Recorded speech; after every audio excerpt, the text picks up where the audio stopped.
Hello everyone, দেখো এখন বাজে সকাল 9টা। এখন থেকে ভিডিওটা স্টার্ট করেছি কারণ টাইম পাইনি, অনেক কাজ করছিলাম।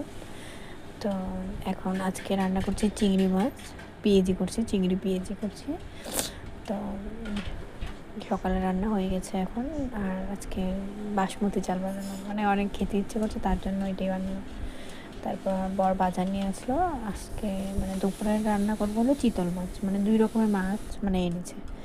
তো এদিকে চিতল মাছ এনেছে, দেখো আজকে চিতল মাছের মানে সিম দিয়ে শস্য দিয়ে চচ্চড়ি, আর চিতল মাছটা মানে মাখা মাখা করেই করা হয়েছে, মানে কি বলে চিতল মাছের পেঁয়াজি। তারপর আমি স্নান করে পুজো করতে গেলাম সোজা। দেখো এখানে পুজো করে নিলাম। পদ্ম ফুল দিয়ে সাজানোটা কেমন হয়েছে কমেন্টে বলবে তোমরা অবশ্যই। তারপর আমার ছেলেকে স্নান করালাম। অনেক কাপড় ধুয়েছি আজকে, অনেক কাপড় ধুয়েছি, আরও তো দোকানের সামনে মেলেছি, দেখাতেই পারিনি।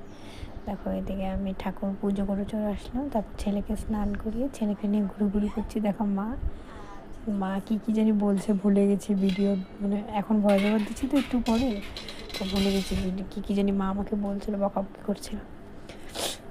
টাটা, ভিডিওটা ভালো লাগলে লাইক করবে, কমেন্ট করবে, আর আমার একটু সর্দি